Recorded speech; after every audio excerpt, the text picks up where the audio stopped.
definitely don't date till you found yourself. It's really hard. Like I went through most of my life, I was with my late husband for 32 years. So I was so used to being part of a we. We like to do that. We like to do this. So something that's really important is that you have to, I think, to start thinking of yourself on your own and what do you like and what do you like on your own, and being really gentle with yourself while you figure that out. You are now listening to the podcast where authors inspire listeners to become authors, the Going North Podcast. I'm your host, certified self-leadership trainer, best-selling author, and book enthusiast, DomBrightmon. And you're going to be listening to a different author that will inspire you to join the business of immortality, known as authorship. Now let the fun begin.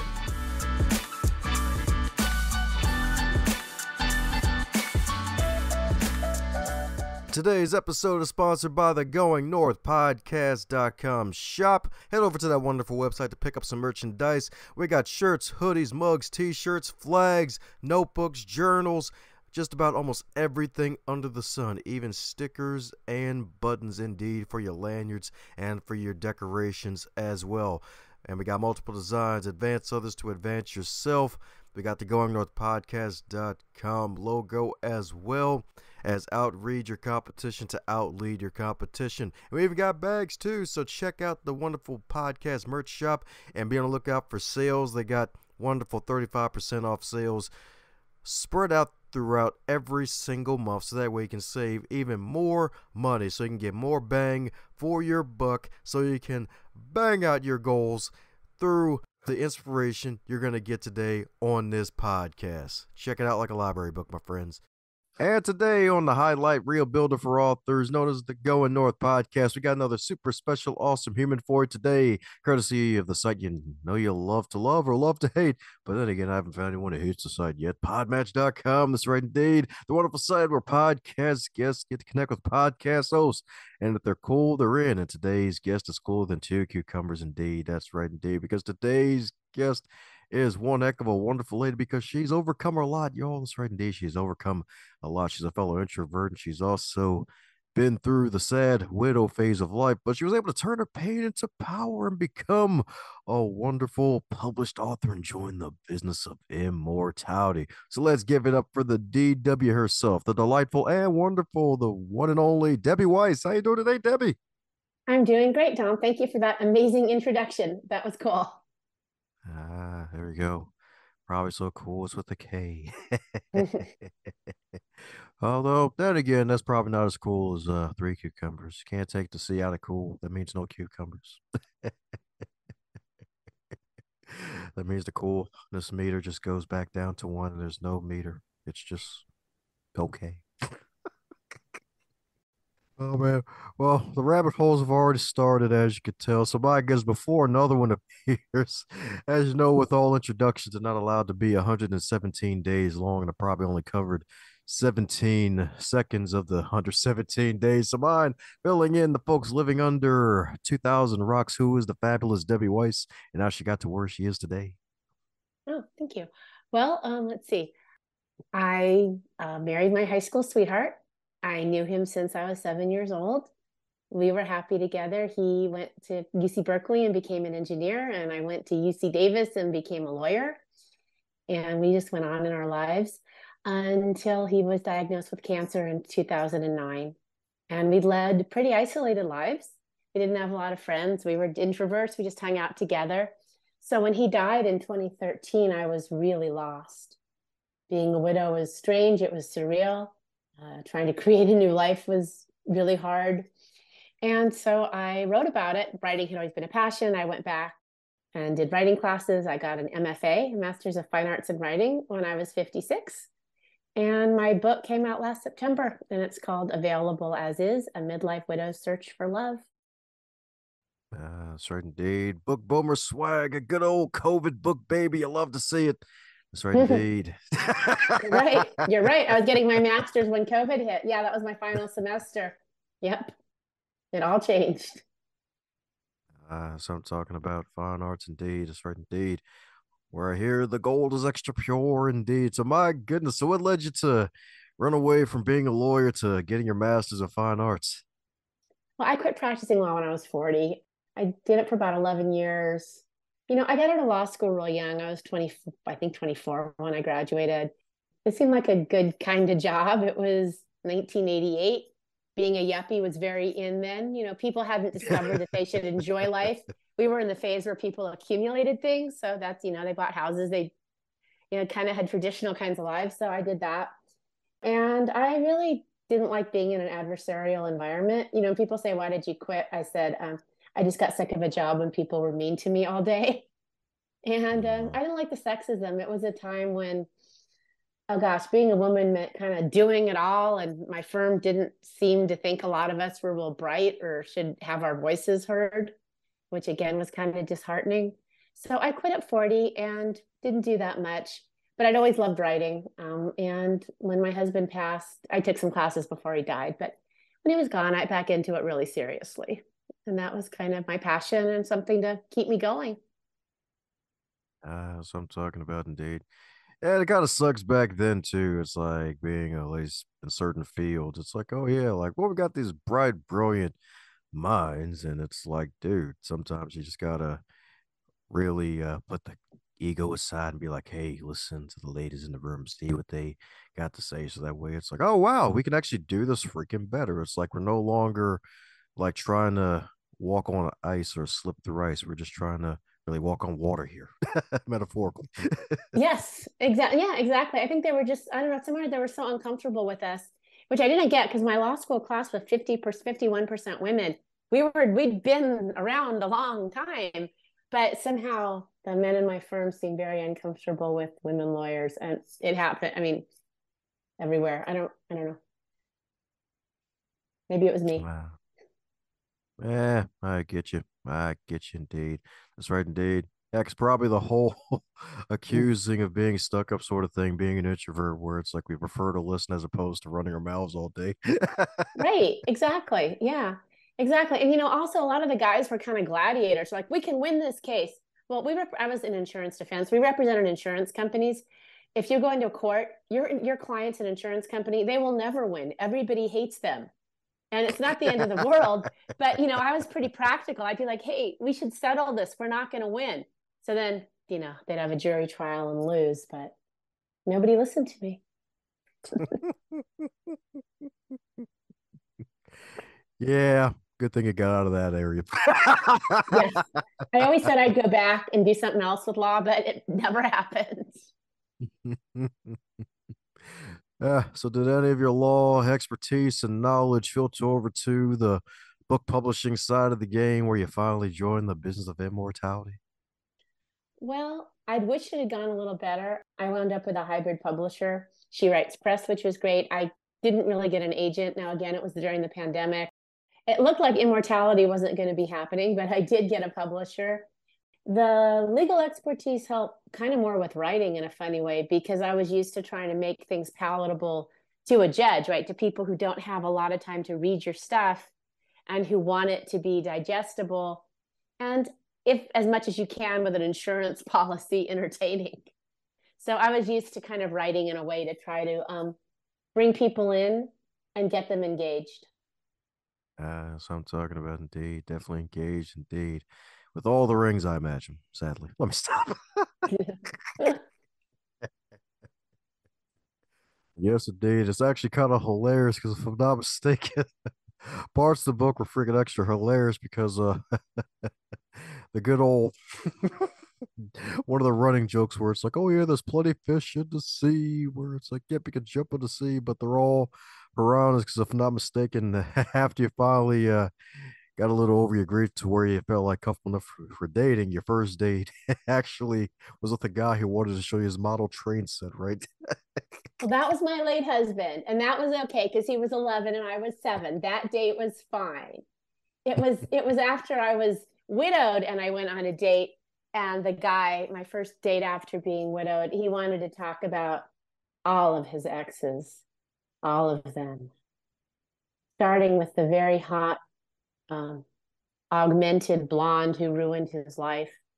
So that was a little shocking. So I was a new widow. I cared for my husband. He had cancer. I was, there. I mean, I was finally ready, looking for joy again. And I get this most morose, miserable person who needed a therapist. So that was kind of a bummer. Ouch. My bad. I jacked up the order. All righty, cool.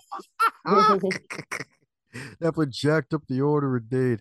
So my goodness, my goodness. Sadly, nowadays there may be some widows out there who may even be listening to the show. So any words of advice for them? Because I know there's some things you had to go through that may maybe even advise some fellow widows out there who may be looking to recover with the different chapter in life. Oh, I have tons of advice.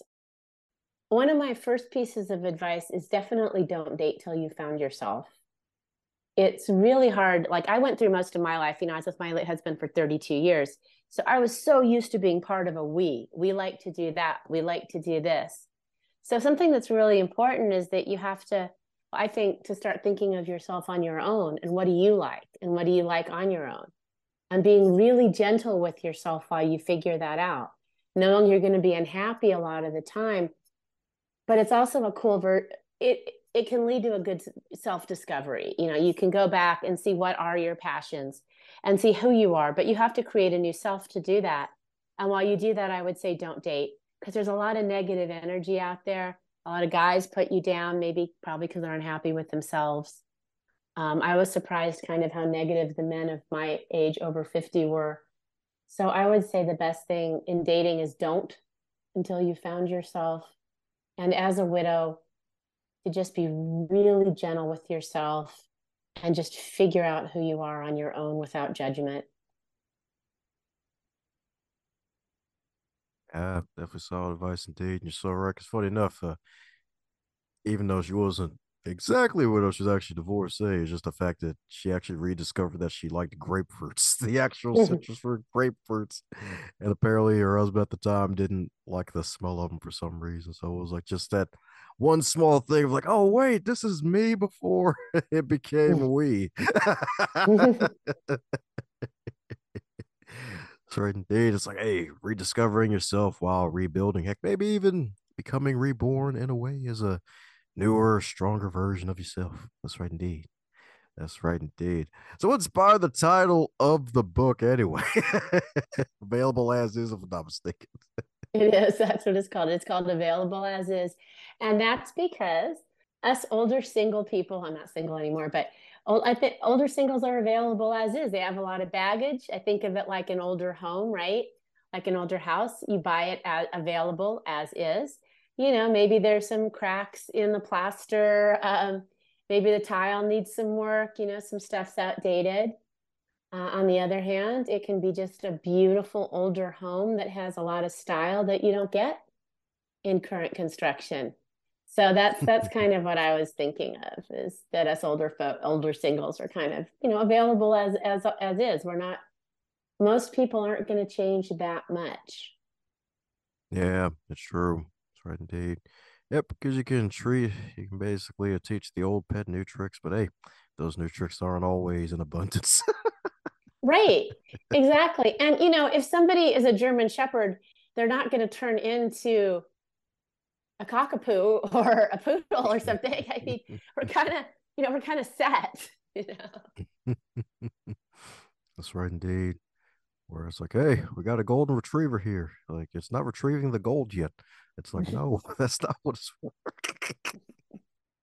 So it's probably the most difficult part about really putting your whole book together, because I'm pretty sure you had a whole gang of stories to add. You could probably only have maybe, I don't know, a small tribe of stories to make it to the final book. That's true. The hardest part for me was structuring it, because I had some different timelines going. I wanted to talk about how hard it was to lose George, is my husband, to lose George. And I wanted to talk about grief. And I wanted to talk about him having cancer and being in denial. But I wanted the book to be funny. And I really wanted the focus to be on creating a new life. So my first chapter is filling out my dating profile, because that's kind of where this all starts. So then the next chapter has to be going on a date, because it follows. Things had to follow. So it was really hard to weave in the backstory about who this character is, why she's in this position, and to give her any real depth when the framework was dating again. But I mean, she lost her husband of 32 years. He's not shallow. I hope not. So putting structuring it was really hard. And then also just making sure that it was entertaining. You can have some stories about bad dates, but they can't be too similar, like you were saying, right? So it was cutting out things that didn't fit the storyline and just making sure that it flowed and that the backstory came in really easily and it didn't feel choppy or confusing. And that did take a lot of skill. That was worse than writing an appellate brief. Yeah. There you go. That's right indeed. So is there a really, really bad date that really sticks out that taught you a major life lesson that helps you to find the partner that you have today? Yes. Okay, I can think of one. When I first started dating and I was 50, and again, I'd been in a 32-year marriage. I had dated since I was in high school in 1981. So I was, pretty, and this was now 2014. I was pretty insecure and I didn't know, people going to like me. And I went on a date with this older, really rich, successful guy. And I was pretty impressed with his accomplishments. He had an Emmy, he had a foundation, and he was really insulting. He kind of did that thing. I think it's called negging, where you kind of throw insults at a woman and see what sticks. So, I lived in a small town. He's like, I lived in Danville, California. It's like, I can't believe you live in Danville. I can't believe I'm dating someone who lives in Danville. And he was like, I'm looking for a woman to help host my parties. I'm very busy. I'm looking for someone who will be available. And then, the final, I know you've been married a long time, so I know you know how to get along with a man. And I just kind of took it. And I even went out with him Wow. again. We went out for a bit. It's in the book. And nowadays you just go, well, this guy's an idiot, right? He's irredeemable. He's narcissistic. Bye, thank you. I'll get my half of breakfast and get out of here. But back then I was so insecure. I'm like, wow, I want him to like me. And that really stood out as something that somebody with more experience never would have tolerated.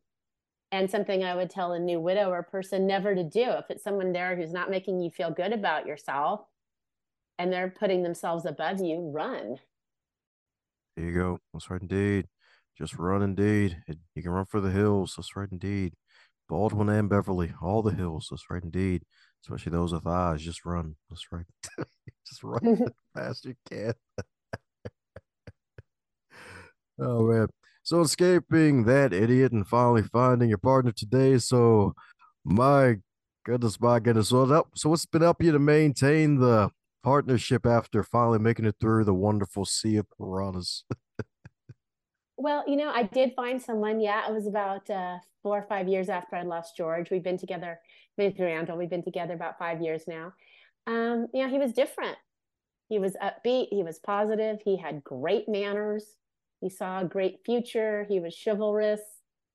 We started out as friends. It worked out amazing. It was really just finding the right person who had a sense of possibility instead of doom. I mean, I was pretty disgusted by how many middle-aged men are just so darn depressed. And, I mean, I came through losing a spouse to cancer, but by the time I was dating again, I wasn't depressed. I was dealing with guilt. Did I deserve a good life, after my husband couldn't have a life anymore? He was 53. But at the same time, I felt like I had some capacity for joy and I was looking to build on that for the rest of my life. And so many people I met didn't have that. And that was kind of shocking to me. But I found someone who did and who had nice manners and old fashioned values like I do. So that was great. Yeah, that's what I'm talking about indeed.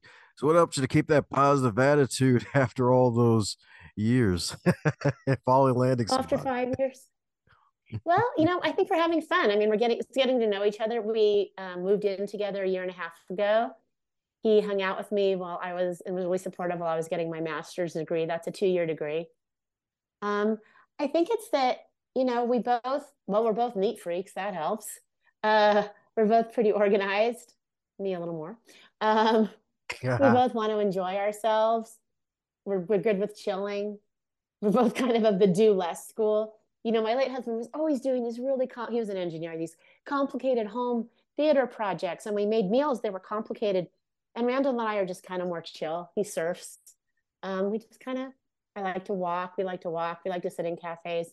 I think we're both kind of just chilling into health, into aging, hopefully gracefully, and trying to have as much fun as possible. And also really appreciating each other because, I met him when I was like 54, 55. And, he's like 50, he was like 59 or something. So, to appreciate meeting somebody later in life and getting along, you really, I think you really love that because of everything that's gone before and knowing your time is finite and having been through bad times. That's what I'm talking about, indeed. That's what I'm talking about, indeed. You love to see it. That's right, indeed. That's right, indeed. That's right, indeed. It's always great to make it through all those obstacle courses and climb the mountains and swim with the sharks and escape and make it out the other side. Indeed. So, my goodness. So, since you've been doing a boatload of interviews, promoting the wonderful work that you're doing and giving some hope to other folks who may have going through some midlife widowing, is there a question that you wish you'd be asked more often when you're being on these podcasts? Not so much. People usually get most of it. You know, the main thing that I really talk about is just looking out for yourself because I think and this is what I do talk about, I guess, is why does middle-aged dating fail is the question I guess I wish I'm asked. And my theory, which I will share and you can dispute, is that, women my age were raised to be so empathetic and so conciliatory and not argue. Like, keep your skirts down on the playground, boys will be boys. As a lawyer, I was told to be more pleasant. Successful lawyers are usually not like pleasant, wow, she won that case because she's so pleasant, right? And it's like men of my generation, they were taught to like go forth, conquer, Gordon Gekko, greed is good, get out there, be bold. But we weren't. And I think when you put us together dating later, you get guys who are kind of pushing for what they want and women who are afraid to push back and stand up for themselves. And that's also hard for us as a widow because it's a double whammy. As a girl, you were raised to be pleasant and I don't know what you demure or not argue with the boys.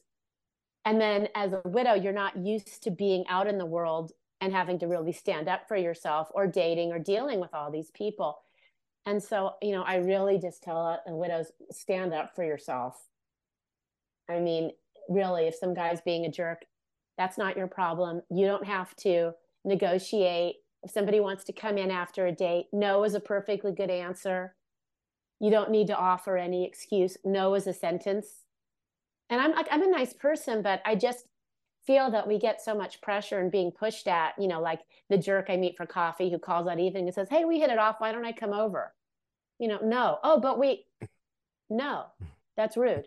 And I think for a lot, and it even went down to like when I was trying to deal with my husband's finances and the bank's like, well, he's not around. We can't help you. It's like, well, he's still dead. I'm going to call you every day. What are you going to do?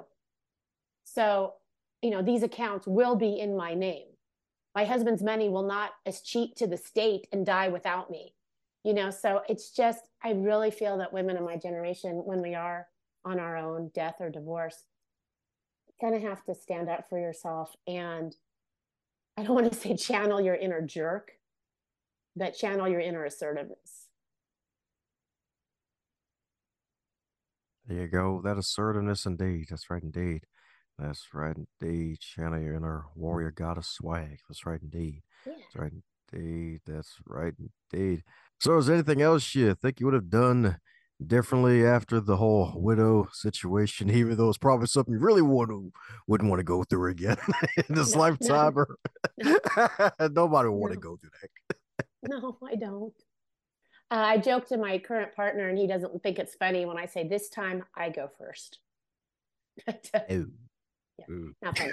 Okay. Yeah. Okay. Getting a little Yeah. dark. Okay. That's some dark humor right there. It's like, hey, it's like, at least same time. But in terms of what I did, what I wish I'd done differently, so much. I wish I hadn't dated early on. I wish I'd been a lot less tolerant of the guys I met, and that I stood up for myself, as I talked about.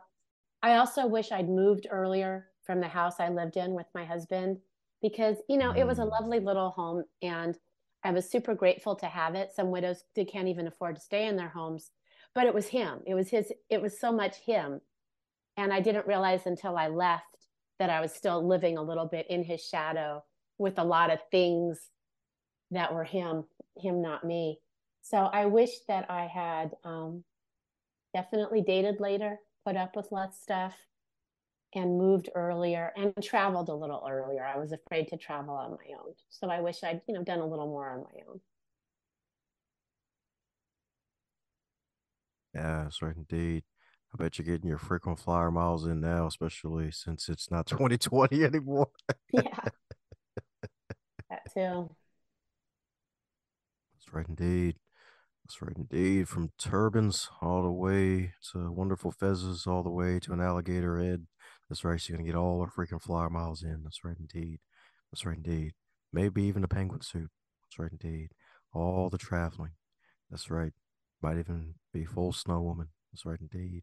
That's right indeed. So my goodness, a fun question for you. So if your wonderful book available as is of midlife widows search for love, if that book were a food, what would it be and why? What would it be? Oh, mm, it would be a multi-layer, like dulce de leche cake. Because I love like the really rich, complex flavors of the caramel. And it would be multi-layered because that's what life is like. And it would have like a really rich and tasty, salty caramel vibe to it. Ah, there you go. That's right indeed. So that means salted caramel awaits y'all. That's right indeed. I mean, that's what I would like right now. That's what I order. That's right indeed. It'll be layers upon layers. That's right indeed. And it'll be laying down. That's right. On top of a random table. That's right indeed. A giant table for a giant Hmm. cake. That's right indeed. That's right indeed. It'll almost be wedding cake fabulous without the other expenses involved. That too. Yes. Yeah, those are ridiculous. Yeah. Oh man, oh man.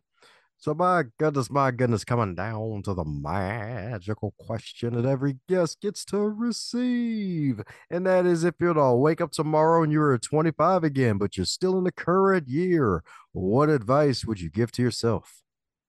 Don't go to law school. No, no. Actually, it's so expensive now. Um, if I was 25, I would tell myself explore the world a bit.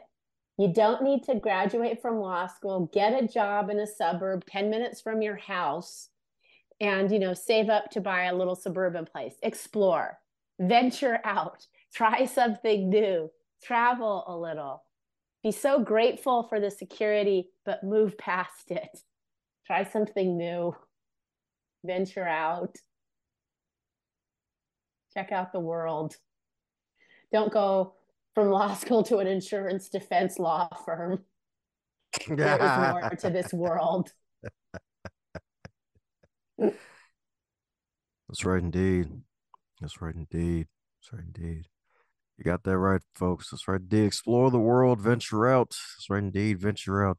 See yourself as a mighty V for victory. That's right indeed. Venturing out into the world. And I know folks need to venture out with their eyes and their wonderful hands and click into the world of the delightful Debbie herself. So for those need to do just that and keep up with your journey and all that you're doing. Heck, maybe even if you got another book cooking as well. What's the best way for folks to do so?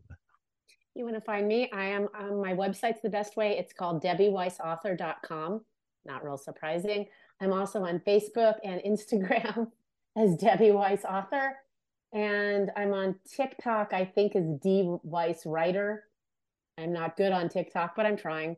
So if you, like I said, the best way to find, if you just want to find my book, it's on Amazon. You can buy it there or your local bookstore. And if you want to find me, it's my website, DebbieWeissAuthor.com. Whew. Well, there you have it, folks. The delightful Debbie herself. We're going to put all the links to those wonderful things in the show notes indeed, so you can check out all of her wonderful wares and what she's got cooking indeed, so you can keep in contact with and keep up with her journey. That's right, indeed. That's right, indeed. Because she's venturing out, y'all. She's venturing out indeed. She's her own venture capitalist in her own life now. That's right, indeed. That's right, indeed. Making investments to her own life for the better and not butter. That's right, indeed. That's right, indeed. And don't worry, it's totally not a whole load of crunchy crock either. It's the real deal. That's right, indeed. It's the real deal indeed.